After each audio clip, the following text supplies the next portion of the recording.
Last night it was terrible. Doctor Rahim എന്ത് പറഞ്ഞു? Dosage കൂട്ടിയിട്ട് കാര്യമില്ല. രാത്രി ആകുമ്പോഴേ പേടി. പകൽ എങ്ങനെയെങ്കിലും ഒക്കെ കഴിച്ചു കൂട്ടാം. അവിടെ ഹോസ്പിറ്റലിൽ കണ്ടിന്യൂ ചെയ്യാമെന്ന് ഞാൻ പറഞ്ഞത് അതുകൊണ്ടാണ്. മാലിനിക്ക് ലീവ് എടുക്കാതെ അഡ്ജസ്റ്റ് ചെയ്യാൻ സൗകര്യമായിരുന്നു. ഇവിടെ എത്തിപ്പെട്ട സ്ഥിതിക്ക് ഇനി പറഞ്ഞിട്ടെന്ത് കാര്യം?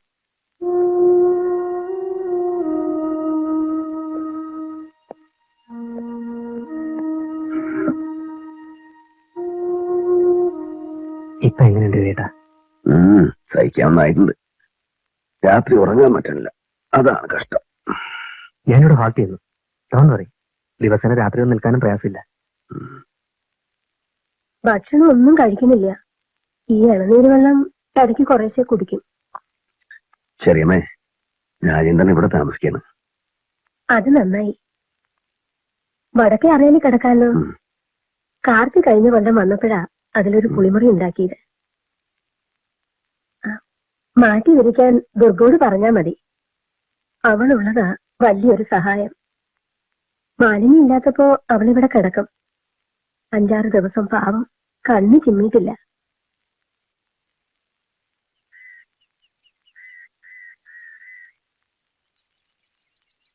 എങ്ങനെയുണ്ടടി? ഇന്നലെ രാത്രി കുറച്ച് വേദന കലശലായി. ഇന്നിപ്പോ അവരൊക്കെ ഉണ്ടല്ലോ. എത്ര ദിവസം ഇങ്ങനെ കിടത്തി കഷ്ടപ്പെടുത്തണമാവോ. ഇതിനും ഭേദം വേഗം അങ്ങോട്ട് വിളിക്കുകയല്ലേ ഭഗവാനെ. അങ്ങനെയൊന്നും പറയല്ലേ അമ്മേ. നീ ഒരു കാര്യം ആലോചിച്ചിട്ടുണ്ടോ? അന്ന് നമ്മളൊക്കെ വിചാരിച്ച പോലെ നടക്കാണ്ട് പോയതെന്താ? നിന്റെ ജാതകത്തിൽ വൈദ്യവിദോഷം ഉണ്ടാവില്ല, അതന്നെ. അമ്മ എന്തിനാ പിന്നെ അതന്നെ പറഞ്ഞോണ്ടിരിക്കണ? ഒക്കേറ്റിനും ഒരു ദൈവനിശ്ചയം ഉണ്ടാവുമെന്ന് സമാധാനിച്ച ദുർഗെ. അമ്മയ്ക്കെന്നറിയോ, ഏട്ടത്തിന്ന് വരുമ്പോ ഉദ്യോഗം കളയാൻ വയ്യല്ലോ. പക്ഷേ ജന്മത്തില് എനിക്കും ചിലത് വിധിച്ചിട്ടുണ്ടാവും. അതുകൊണ്ടല്ലേ രതീഷിന് ഇപ്പൊ ഇങ്ങോട്ട് വരാൻ തോന്നിയത്.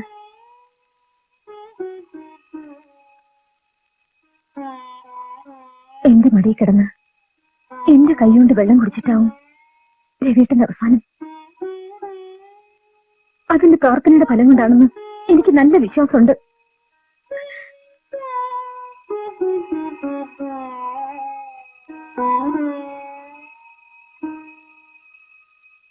രാജേന്ദ്രന് നമ്മുടെ ശാപ്പാടൊക്കെ പിടിച്ചിട്ടുണ്ടോന്ന് നിശ്ചയില്ല. വലിയ സ്ഥിതിയിൽ കഴിയുന്ന ആളുകളാവുമ്പോ അവനതൊക്കെ ശീലാണ്. എന്റെ കൂടെ ഒറ്റ മുറിയില് വെപ്പും തീരുമാനിച്ച് കഴിഞ്ഞല്ലേ കുറെ കാലം. പണം കൊണ്ട് ഒരുപാട് സഹായിച്ചെന്ന് മാലിനി പറഞ്ഞു. ചികിത്സയുടെ ആവശ്യത്തിന് ഒരു കഷ്ണം പറമ്പ് വിൽക്കാമെന്ന് ഞാൻ പറഞ്ഞു. രാജേന്ദ്രൻ സമ്മതിച്ചില്ല. ആവശ്യത്തിനല്ലേ മുതല്, ആവശ്യം വന്നാ വിൽക്കുക തന്നെ. ആളുകൾ സ്ഥലം തിരഞ്ഞു നടക്കുകയാണ് എല്ലാ ദിക്കിലും. ഭൂമിയുടെ വിലയൊക്കെ കൂടിയിരിക്കണു ഇവിടെയും. ആലോചിച്ചപ്പോ ഒന്നും വിൽക്കണ്ടെന്ന് നിശ്ചയിച്ചു. കുറച്ച് കടബാധ്യതകളൊക്കെ ഉണ്ട്. അതിന് ചില വഴികളൊക്കെ ഞാൻ കണ്ടുവച്ചിട്ടുണ്ട്. എങ്ങനെയായാലും ഇതൊക്കെ വിറ്റുപോകും. എന്നെങ്കിലും മാലിനിക്ക് ഇവിടെ നിൽക്കണമെന്നുണ്ടാവില്ലല്ലോ. ഇവിടെ കുറച്ച് മുതലുണ്ടായിട്ട് ആ കുട്ടിക്ക് കാര്യമില്ല എന്ന് വെച്ചോ. അല്ല, ഞാൻ വിൽക്കണ്ട, ആരും വിൽക്കണ്ട.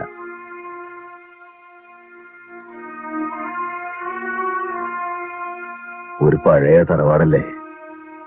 ഇതിനെ ചുറ്റിപ്പറ്റി ഒരുപാട് കഥകൾ കേട്ടതാണല്ലോ നമ്മളെല്ലാം. അതങ്ങനെ നിൽക്കട്ടെ. ഒരു ഫാമിലി ട്രസ്റ്റാക്കി മാറ്റണമെന്ന എന്റെ ആഗ്രഹം. ചെറിയമ്മയ്ക്കും മക്കൾക്കും ഉള്ളതുപോലെ മാലിനിക്കും ഒരവകാശം വെച്ചാൽ മതി.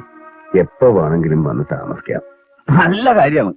പക്ഷേ മാലിനിക്ക് അവകാശപ്പെട്ടാന്നുള്ളതിൽ ആർക്കും സംശയമില്ല. ആ കുട്ടിക്ക് കൂടി അതിന് സമ്മതമാവണ്ടേ? ഞങ്ങള് കുട്ടികളുടെ കൂടെ മാറി മാറി നിന്നോളാം. അത് വിചാരിച്ചിട്ട് വയ്യാത്ത കാലത്ത് ചെറിയമ്മ അമ്മൂട്ടിയുടെ ലൈൻ വീട്ടില് ഒറ്റമുറി. ബോംബെയില് കാർത്തിയുടെ സ്ഥലം എന്ന് പറഞ്ഞാല് ചെറിയച്ഛൻ അതൊന്നും ആലോചിക്കേ വേണ്ട. മാലിനിക്ക് കൂടി സമ്മതാണോന്ന് ഇതിന്റെ തീരുവല അറിഞ്ഞിട്ടല്ലോ അവളെന്നെ കല്യാണം കഴിച്ചത്. ഇതെന്നും അങ്ങനെ തന്നെ നിലനിർത്താൻ അതിനു വേണ്ട വകുപ്പുകളൊക്കെ വെച്ച് ആധാരം എത്തിച്ചോളൂ.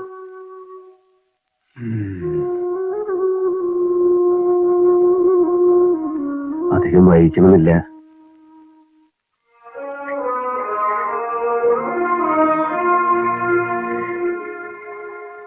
ഞങ്ങൾക്കൊന്നും വേണ്ട പോലെ എന്റെ കണ്ണടിയണ വരെ നിന്നെ കാണണമെന്ന് ഒറ്റ മോഹേ ഉള്ളൂ.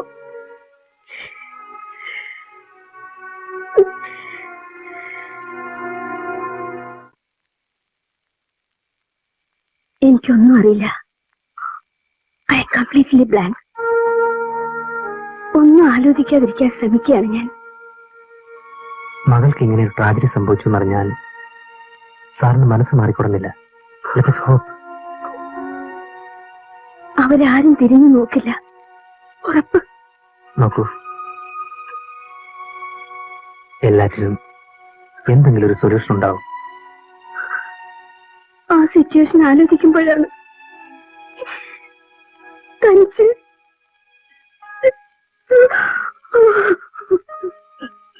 ധൈര്യമായിട്ടിരിക്കൂ.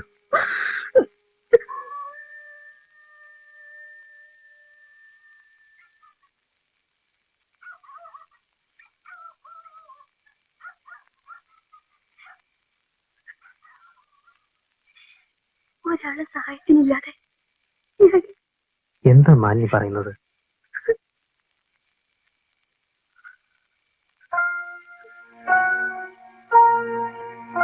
ഞങ്ങളൊക്കെ ഇല്ലേ, വിഷമിക്കരുത്. മാലിനിക്ക് ഒരു കഷ്ടപ്പാടും വരില്ല. നോക്കൂ, ഞാനില്ലേ, I will be always with you.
പഴയ വീടുകളിൽ ഒരു കൺസ്ട്രക്ഷന്റെ ഗുണം ചൂടില്ല, ജനൽ തുറന്നിട്ടാ നല്ല കാറ്റ്. മാലിനി ഒന്നും കഴിച്ചിട്ടില്ല, ഞാൻ നിർബന്ധിച്ച് താഴത്തേക്ക് അയച്ചു. മാലിനിയുടെ കാര്യം ആലോചിക്കുമ്പോ ഐ എം റിയലി വറീഡ്. അധികം ആലോചിച്ച് ടെൻഷൻ കൂട്ടരുത് വേട്ടാ. സഹായത്തിന് നീ ഉണ്ടെന്നതാണ് ആശ്വാസം. സമാധാനായിട്ടിരിക്കും. ഞാൻ മാത്രമല്ല, ഒരുപാട് ഫ്രണ്ട്സ് ഇല്ലേ. ഫ്രണ്ട്സ് ഉണ്ടാവും, പക്ഷേ തന്റെ വീട്ടുതടങ്കലിൽ വെച്ച ഒരു പെണ്ണിനെ പുറത്തിറക്കാനും പോലീസ് പ്രൊട്ടക്ഷനോട് ഒരു കല്യാണം നടത്താനുമുള്ള ചങ്കൂറ്റം ഒരു രാജേന്ദ്രന് മാത്രമേ ഉണ്ടാവൂ. രവിയേട്ടനും മാലിനി ഇഷ്ടായി, കല്യാണം കഴിക്കാൻ നിശ്ചയിച്ചു എന്ന് പറഞ്ഞാൽ പിന്നെ നടത്തു തന്നെ. അതൊരു ഡ്യൂട്ടി ആയിരുന്നല്ലോ. വീരസാഹസങ്ങളൊക്കെ വിട്ടിത്തായെന്ന് ഇപ്പൊ തോന്നാൻ മാലിനിക്ക്. അതെ, ഫെയ്റ്റ് ഫെയ്റ്റ് എന്നല്ല നമ്മൾ എന്ത് പറയാൻ. ഇന്നും അവൾക്കൊരു ആപത്ത് വരുമ്പോ, ആപത്ത് വേണ്ട, ചെറിയൊരു പ്രോബ്ലം വരുമ്പോ പറയും രാജേന്ദ്രനെ വിളിക്കുക. She is depending on you always. നീയാണ് എന്തിനും ആശ്രയം. അടുത്ത ഫ്രണ്ട്സ് പിന്നെന്തിനാണ്? ഞാനിപ്പോ ആലോചിക്കുകയാണ്, അന്ന് ഇടയ്ക്ക് ഞാൻ വന്ന് പെട്ടില്ലായിരുന്നെങ്കിൽ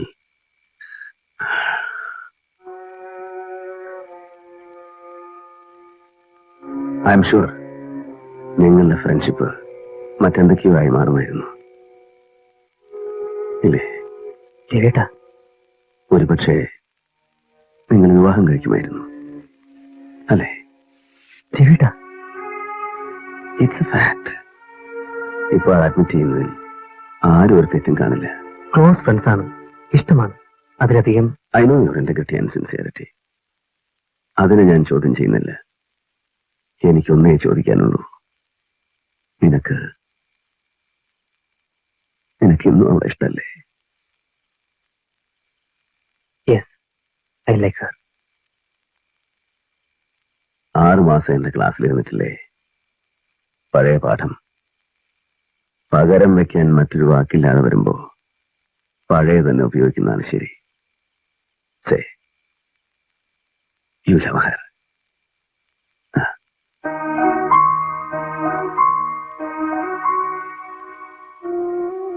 സ്വന്തം കുടുംബത്തിന്റെ സപ്പോർട്ടില്ലാത്ത അവസ്ഥയിൽ വിധവയാകുക, അതും ഈ പ്രായത്തിൽ. സമൂഹത്തിന് ഒരു വേട്ടക്കാരന്റെ മനസ്സാണ്. ഇര വീഴുമ്പോഴേ അതിന് തൃപ്തിയാവും. വീഴ്ത്തുന്നത് വിനോദം മാത്രമല്ല, ഒരാഘോഷം കൂടിയാണ്. മാലി വളരെ ഹെൽപ്ലെസ് ആണ്. ഞാനുണ്ട് രവിയേട്ട. I will take care. ഒരു മോറൽ സപ്പോർട്ട്, പിന്നെ പണത്തിന് ബുദ്ധിമുട്ട് വരുമ്പോൾ വേണ്ട സഹായം. അതല്ല ഞാൻ പറഞ്ഞുകൊണ്ട് വരുന്നത്. അവൾ തനിച്ചാവരുത്. അവൾക്ക് നിന്റെ വിശ്വാസമാണ്, ഇഷ്ടമാണ്. എന്റെ ഈ ദുരിതം അവസാനിച്ചാൽ നിങ്ങൾ വിവാഹം കഴിക്കണം. രവിയേട്ട, ഡോണ്ട്. കുട്ടികളുണ്ടായില്ല എന്നൊരു ഭാഗ്യം ഇപ്പൊ ഒരു തരത്തിൽ വലിയ ആശ്വാസമാണ്. നിനക്കോ ആരുടെയും സമ്മതം നോക്കണ്ട. പറ്റാൻ തരി കഴിഞ്ഞുകൂടാൻ വേണ്ടതിലേറെ വരുമാനം. ഞാനാണ് പറയുന്നത്. യു ഷുഡ് മാരി ഹർ. ഇത് നമ്മളിപ്പോ ഡിസ്കസ് ചെയ്യേണ്ട കാര്യമല്ല. റെസ്റ്റ് ചെയ്യൂ പ്ലീസ്. രവിയേട്ടൻ കിടക്കൂ. അവളെന്നും സുഖമായിരിക്കും എന്ന് പറഞ്ഞാൽ അതാണ് എനിക്ക് ഏറ്റവും വലിയ ആശ്വാസം. വിശ്രമിക്കൂ. അത് ഞാനും രവിയേട്ടനും കൂടെ നിശ്ചയിക്കേണ്ട ഒരു സിമ്പിൾ അഫയർ അല്ലല്ലോ. മാലിനോട് ഞാൻ സംസാരിക്കും, അവൾക്ക് മനസ്സിലാവും. She's a very sensible girl. കിടക്കൂ. ഞാൻ എന്താണ് പറയേണ്ടത് എനിക്കറിയില്ല രവിയേട്ട. ആലോചനയൊന്നുമില്ല. നിനക്ക് ചെയ്യാൻ കഴിയുന്ന ഏറ്റവും വലിയ സ്ഥലക്കണം എന്ന് മാത്രം കരുതിയാൽ മതി. Help me.